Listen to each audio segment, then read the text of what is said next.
Hi, this is the second part of this series where I do a data analysis project.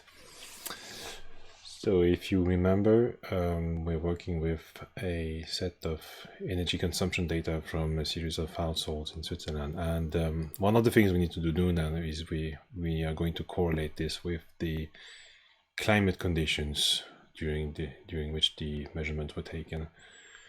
So I have here the file that we bought from Meteo Suisse, which is the national body which deals with climate. And so I asked them, okay, give me a set of data starting from 2018 until today on a daily basis for this city of Wil. And he told me that the two closest stations were Adorf and Rickenbach.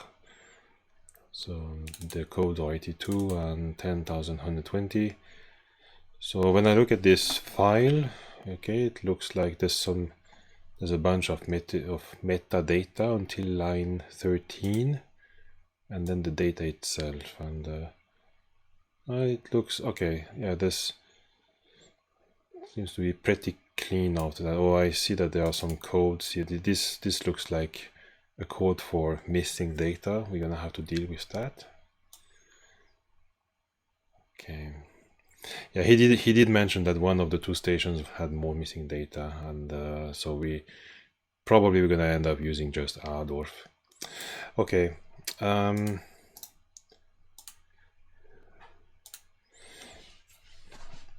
So we're gonna do the same thing as before. We're going to write a script in data raw that will read this file, and we're gonna save the resulting object as an R object. So why don't we do that?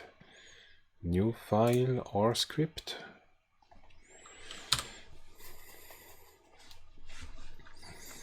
So I'm probably going to need something from read CSV.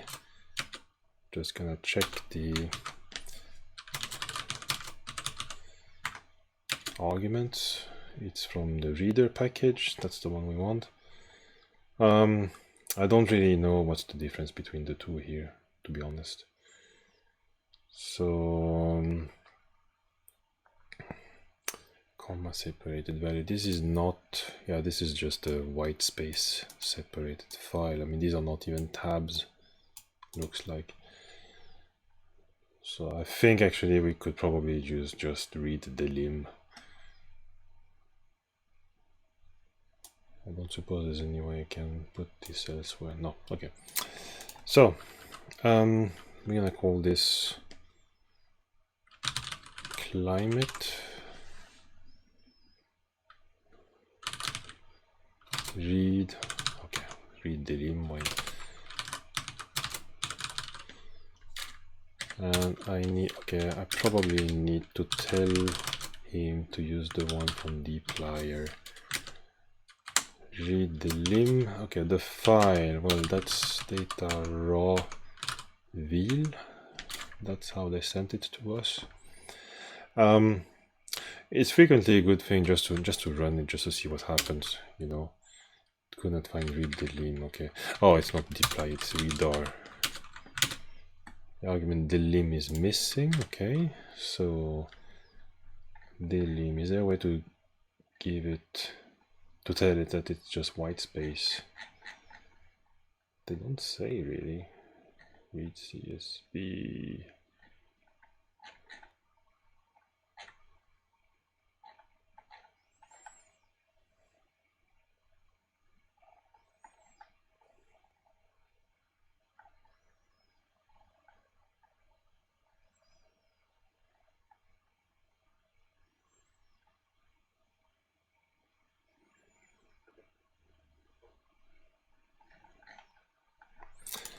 I wonder if I'll just have a quick look at the source here.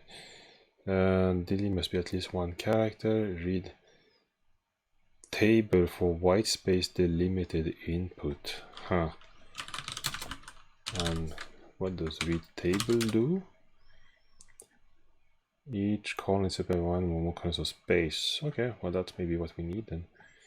Read table 2. I mean, I hate those functions where it just says two different versions of the same function. It allows any number of white space. And, okay. Yeah, okay. So, and this is also in reader, I guess. Read table. Okay. Yeah, so that failed gloriously. According to him, there's just one column here, obviously. So first thing, I think we need to tell it to skip all this fluff here. We don't really need any of it. And yeah, there's a skip argument. Is that the number of lines to skip? Yes. So we need to skip 12 lines. Okay, skip. Did I say 12? Sorry, it's a bit late. Okay. Right, so it seems to have the right number of columns. 9 columns, that's what we want. What did I get? 9 columns. It seems to assume that the... You know what, let's skip 11 so that at least we get the column names correctly. It's gonna be way easier to do any column renaming afterwards. I don't see any warning messages, so maybe it's good. Station, yeah, okay. Yar, I mean, these are mostly columns that we are going to ignore anyway. The 211, 213, 212, according to the documentation, this is the 211 is the daily mean temperature. 213 is the minimum daily temperature, and 212 is the maximum daily temperature. We really need only this one, the average daily temperature. So we can probably I think I'm gonna rename a few things.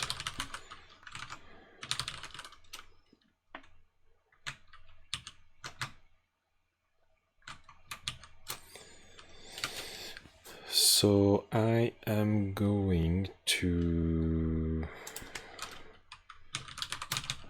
need, yeah, I'm gonna need dplyr anyway, so let's import it.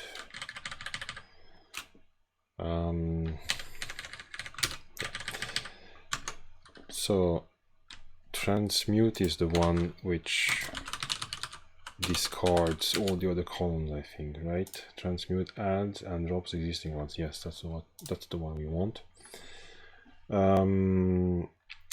We mute, so let's give these columns more meaningful names. Station equal sta. I'm super tempted to convert this to a factor, but okay, I'm gonna resist this for now. Is there a way to get the... So we would like at some point to get this into a date. So yar, mon, and tag. Monad and tag. I guess it's all taking at midnight. Okay. So there's a cute package called Lubridate, which I think does what we want.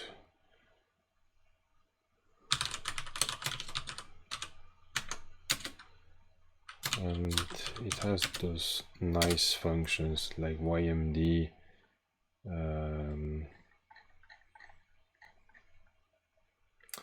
a character or numeric vector of suspected date.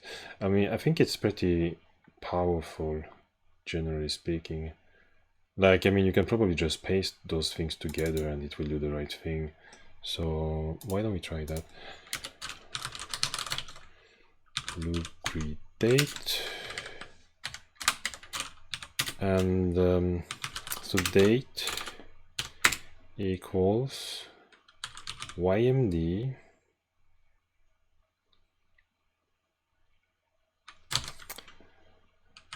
paste the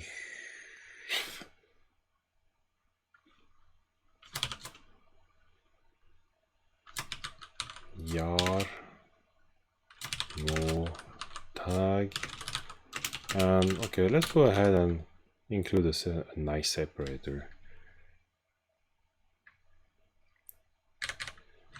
So just this should kind of work. So we have now the station and we have the date, and that looks pretty nice. We have what's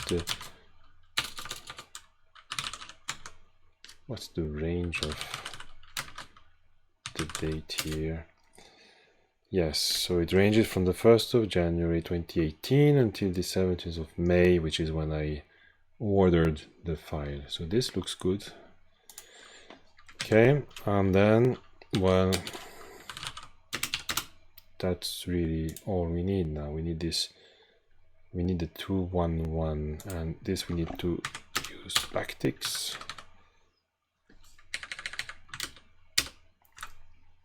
And there you go. So there's one thing I would like to do now before we do anything, which is to check that the temperatures measured at those two stations are almost the same. And to do that, I will have to reformat this a little bit. So I'm gonna need to. So this is a, what is it now? It's the long format of this object. So in the sense that every row is one measurement. I need to convert this into a format where each row is a day with one column per station. So that's actually not long, that's wide. Climate wide is I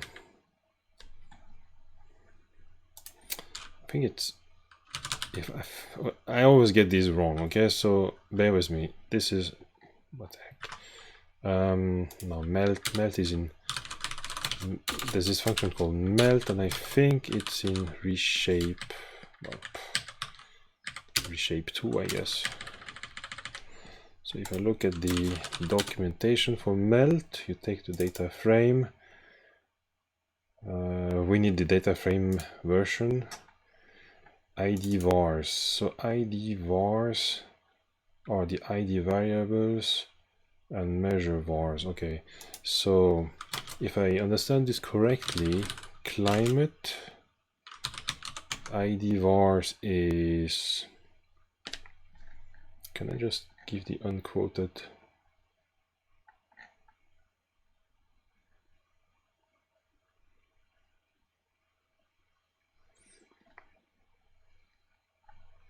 Pretty sure there's a better way to do this nowadays. Pretty sure that dplyr has something better. I just can't remember what it's called right now. It's not.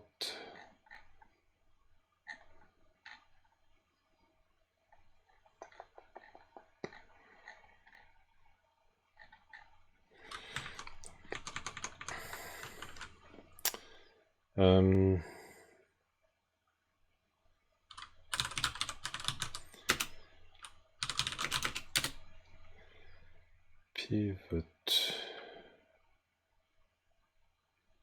It's in tidier. Okay. Do I have this installed? Probably. Tidier. Okay. Okay, pivot wider.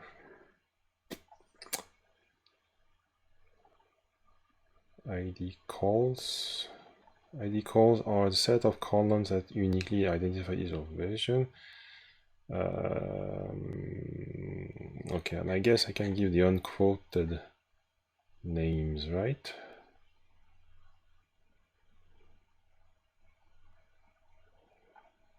I think. I mean, let's try. So that means we don't need reshape. We're gonna go library tidier.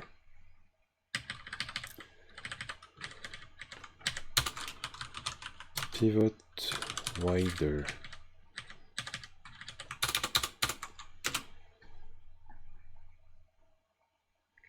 Oh, spread. Yeah, that was the name I was looking for. This is what I used. Man, I mean, okay. So we had melt, we had spread, and now it's called pivot wider. Okay. Retired. Okay. Yeah, whatever. So ID calls.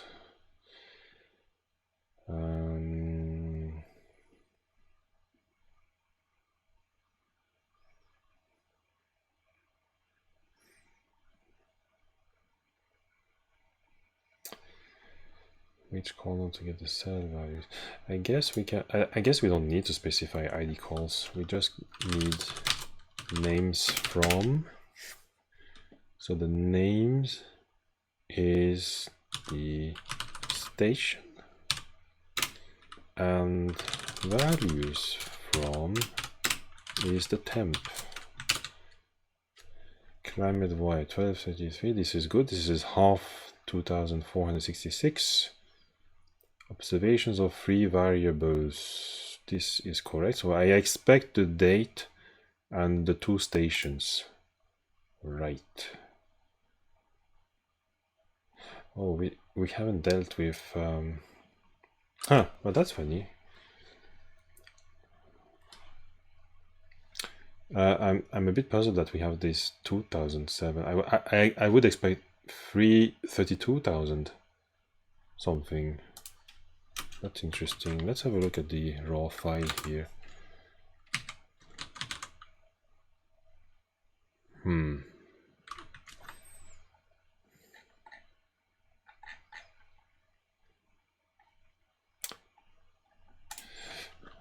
What's the range of the climate temp here? I mean, this... I'm really puzzled by this because I have no idea why it has chopped off the leading 3 here. I mean, it does parse them correctly. Read table as a double.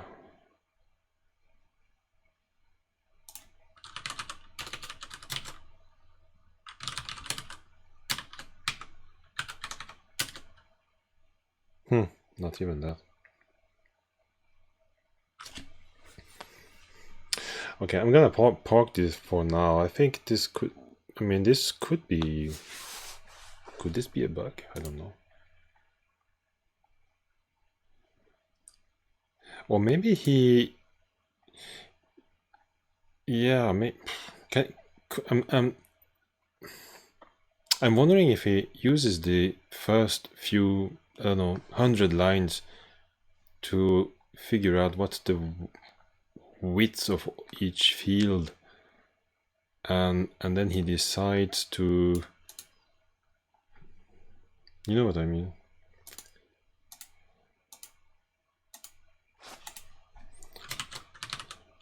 Read table. Is there any argument which controls this? Wonder. And max in, guess max. What does that do?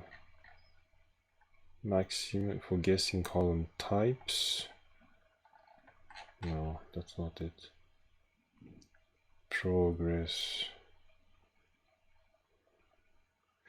Because I mean, obviously, I mean, this should fit inside of a flow. That's not a problem.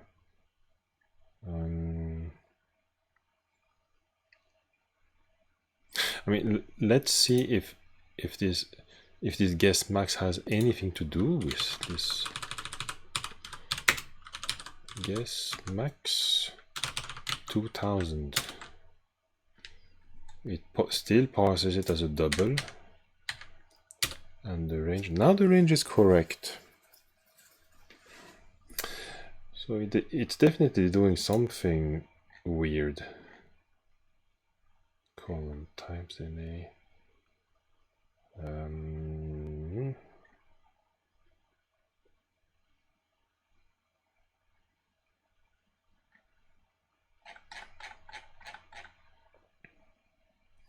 Read table is more strict. Each line must be the same length and each field is in the same position in every line. Okay. Read table is like any number of white space. Okay, I think so. I think the TLDR is that we need to use read table too. See problems. Interesting.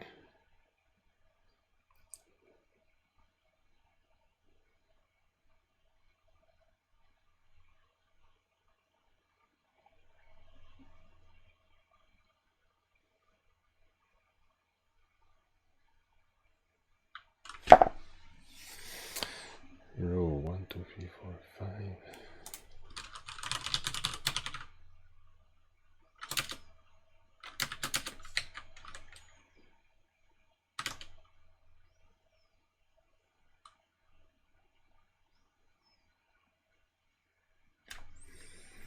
Read table for column names true, column times null, skip 11, that's correct. Guess max.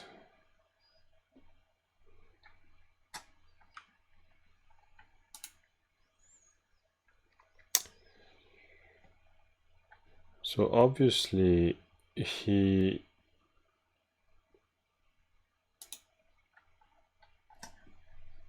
seems to say that he didn't parse anything, but he did.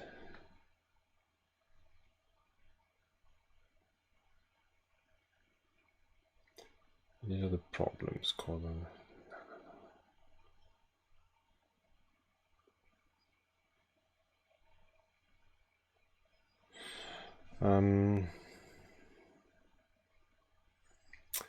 I wonder if this has anything to do with the fact that he looks at the header here to decide how many columns there are, maybe?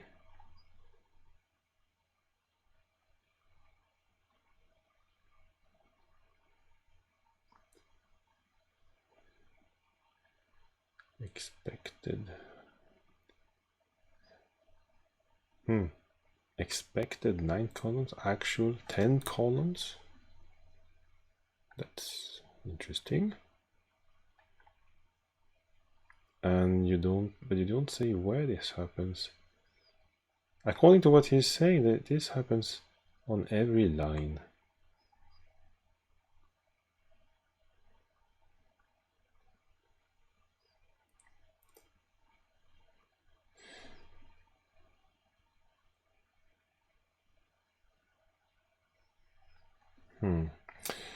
I don't know. Progress.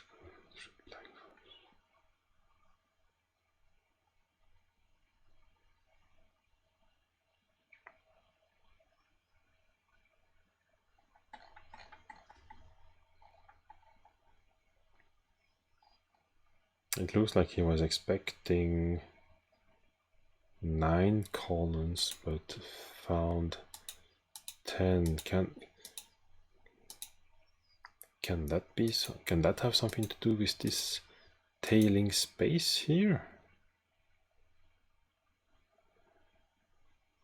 In which case we can just ignore it, I guess. I really don't like ignoring warnings like this. Row 0. What's this problems thing? If it parses problems X. With data frame. Oh, okay, so problems climate. Okay. Yeah, well, it doesn't really say much more. Expected 9 columns, got 10 columns. But there are only 9 columns. I'm tempted to report an issue here.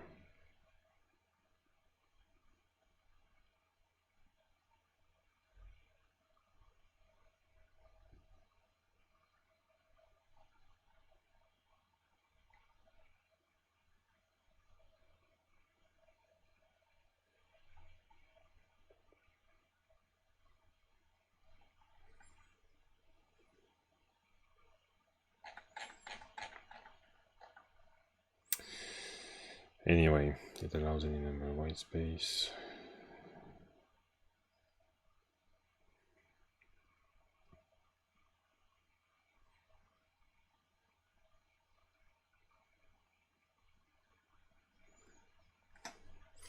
It's a matter of choice, I guess. I mean, I'm happy to use the read table version, but then we need to tell read table that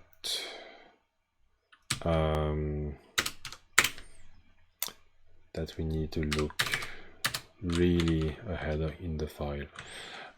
It's not ideal, I know, but that will work. Okay, so next we can do this climate white thing again where we were, and this is correct. Now we have, oh yeah, so we should specify that the NA is actually represented by this 32,000 something. Is that a string, character, vector of strings to interpret? Okay, so let's do that. NA equals 32767. Okay, climate wide and a bunch of na code. Okay, so now I guess we can, I just want to make a scatter plot, I guess, of one against the other, just to see that they, how much they differ. So ggplot2, qplot.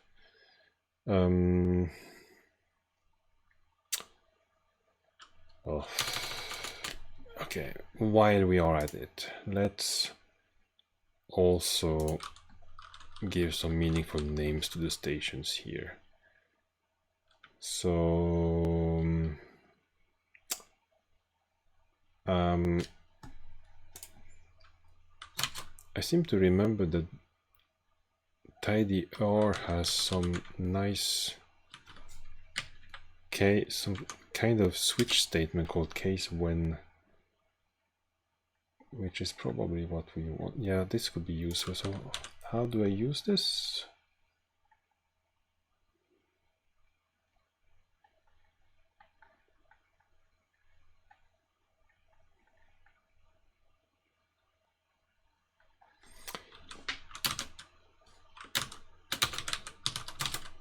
Case when, I guess for readability it would be best to do this on separate lines, or not, I don't know.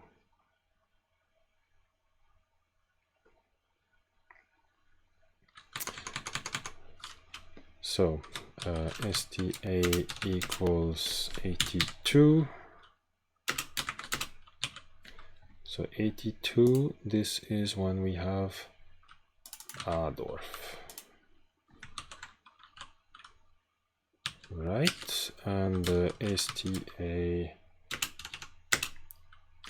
I guess we could just put the default here, Hurricane bar, but I like to be, I kind of like to be specific. Shoot, what was the other one?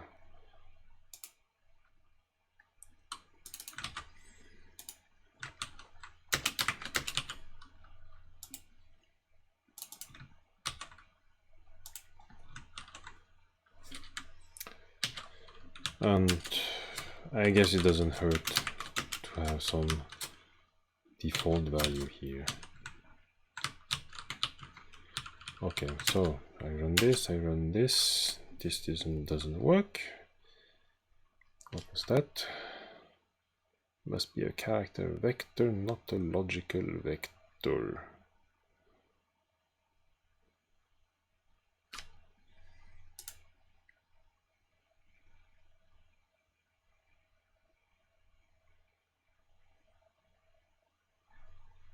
Oh, this throws an error, as NA is logical, not numeric. Oh, that sucks.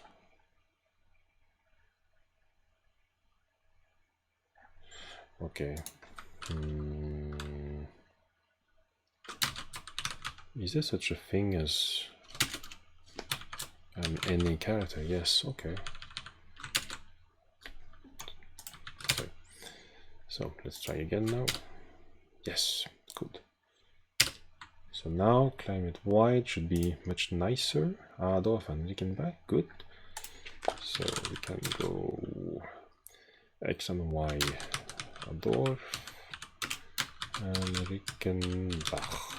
And the data is climate wide. Mapping must be created by AES. Okay. Oh yeah.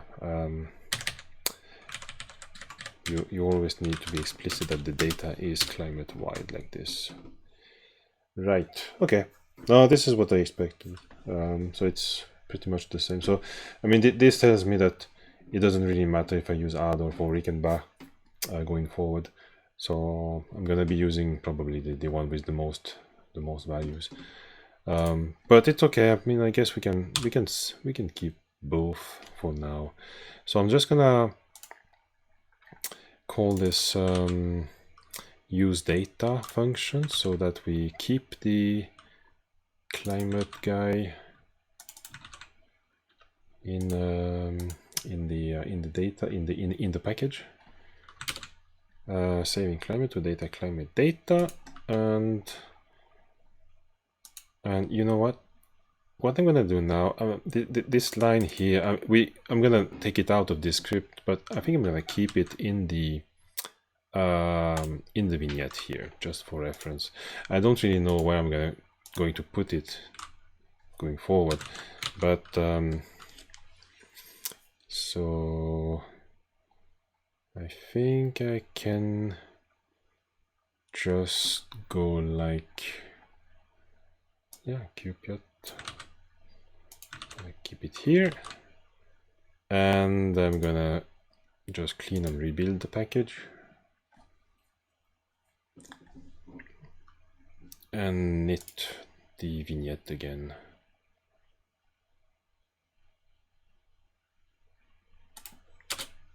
Okay. Error. Could not find function pivot wider. Yes, because I need to import it. I mean, I don't know. I like to. I could either import this library up here in the setup block, or I could import it within this block here, or I could even be explicit like this. I'm gonna do it this. Oh yeah, no, it's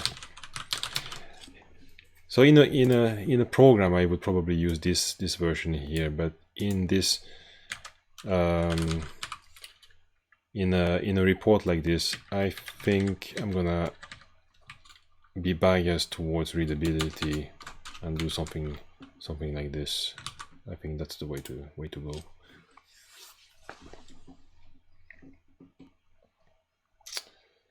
Okay, so, and this one, yes, no, that's good.